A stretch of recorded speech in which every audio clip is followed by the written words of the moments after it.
मैं बर्तमान उपस्थित आছো लखीमपुर जिला गाँव ক্লাবৰ সৌজন্য স্থানীয় মহিলাসকলে বহাগ বিদায় অনুষ্ঠিত কৰিছে। এই বহাগ বিদায়সকলৰ পৰা মই কিছু কথা পাতিবলৈ আগবাঢ়িছো। হয়, মই পোনপ্ৰথমে নিউজ ভিউলৈ মই নমস্কাৰ জনাইছো, তেখেতলোকৰ পৰিয়ালবৰ্গলৈ নমস্কাৰ জনাইছো আৰু শেহতীয়াকৈ হলেও সোণালী ক্লাবৰ তৰফৰ পৰা তেখেতলোকলৈ বিহু আন্তৰিক শুভেচ্ছা জ্ঞাপন কৰিছো আৰু বিশেষকৈ আপোনাক ধন্যবাদ জনাইছো যিহেতু আপুনি কষ্ট কৰি আমাৰ মাজত বাতৰি সংগ্ৰহ কৰিবলৈ আহিছে আৰু বিশেষকৈ এই সোণালী ক্লাবে আজি সুদীৰ্ঘ 25টা বছৰে বিহু উদযাপন কৰি আহিছে আৰু এই বছৰ 25টা বৰ্ষ গঢ় চপিছে সোণালী ক্লাবে।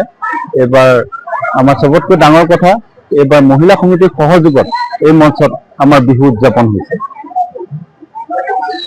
আপোনালোকে এই মঞ্চৰ পৰা অসমৰ ৰাইজৰ উদ্দেশ্যে কি বাৰ্তা দিব বিচাৰে? আমি এই মঞ্চৰ পৰা অসমৰ ৰাইজলৈ এটাই বাৰ্তা দিব বিচাৰো যাতে অসমৰ ৰাইজে সদায় আমাৰ বাপুতিসাহোন বিহুটিক আন্তৰিকতাৰে আদৰি লয় আৰু সকলোৱে মানে অকল বিহু পাতিছো বুলি তেনেকে নহয়, মানে অন্তৰৰ পৰা বিহুটোক যাতে সাৱটি থাকে, যাতে অসমীয়া জাতিটো সদায় এক হৈ থাকিব পাৰে। আমি শুনিবলৈ পাইছো আপোনালোকৰ অঞ্চলত আপোনালোকৰ গাঁৱৰ এইবাৰ উচ্চতৰ মাধ্যমিক পৰীক্ষা কিভাৱে উত্তীৰ্ণ হৈছে তেওঁলোকৰ বাবে বিশেষ অনুষ্ঠান ৰাখিছিল।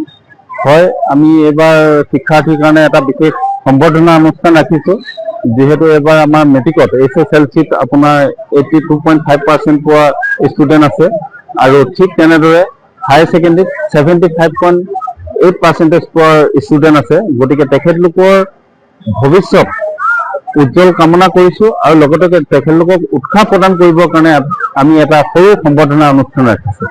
নমস্কাৰ, সকলোকে ৰঙালী বিহুৰ শেহতীয়াকৈ হলেও শুভেচ্ছা জনাইছো, আপোনালোকৰ চেনেললৈ শুভেচ্ছা জনাইছো আৰু সকলো মোৰ পৰিয়ালবৰ্গৰ মানে আমাৰ মহিলাসকললৈ সকলোলৈকে শুভেচ্ছা আৰু আন্তৰিক মৰম জনাইছো। এতিয়া যেনেকে আমি মানে শক্তিভাৱে ওলাই আহিছো, ভৱিষ্যতেও যাতে পাৰে তাৰে কামনা কৰি মানে নতুন প্ৰজন্মই যাতে আমাক দেখি কিবা এটা আৰ্থিক লয় তাৰ বাবে মহিলাসকলক অকমান মানে কথাটো কবলৈহে পালো।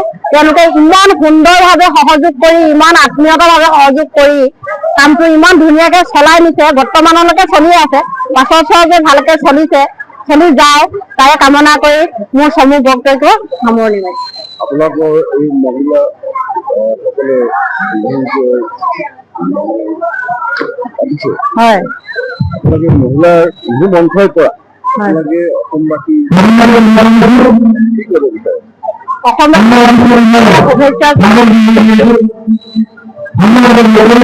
শুভেচ্ছা জনাবলৈ বিচাৰিছো। কোনোবাই যদি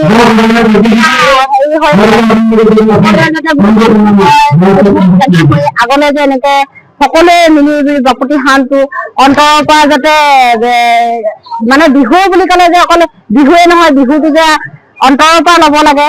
আমাৰ যে বিহুবোৰ যে এতিয়া যেনেকে এতিয়া মানে মঞ্চৰ পৰা গৈ আগৰ পথাৰৰ পৰা বা গাঁৱৰ পৰা গৈ মঞ্চ পাইছেগে, তেনেকুৱা হ'ব নালাগে। সকলো লগতে যাতে সকলো ধৰণকে চলি সুন্দৰ পৰিৱেশৰ বা বিহুটো যে মৰম হিচাপে যে বা ল'ব পাৰে তাৰে কামনা কৰি মই অসমবাসীলৈ বাৰ্তা দিব বিচাৰিছো। আপুনি বাৰু হাড়ৰ সমস্যাৰ কাৰণে পাটনালৈ যাবলৈ চিন্তা কৰি আছে নেকি? এতিয়া আৰু চিন্তা নাই।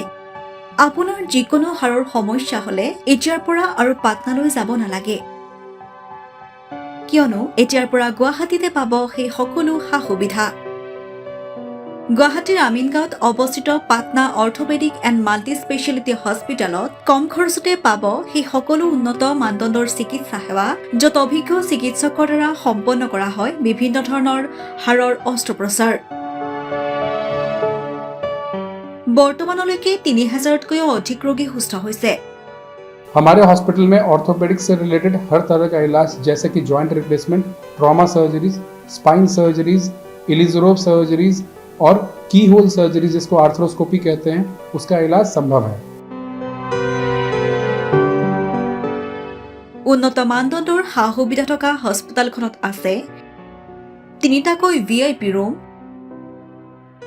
11টা কেবিন, জেনেৰেল ৱাৰ্ডত আছে 12খনকৈ বিচনা তথা 7খনকৈ বিচনাযুক্ত ICU। তাৰোপৰি এই হস্পিটেলখনৰ ভিতৰতে আছে ফাৰ্মাচীৰো সা সুবিধা।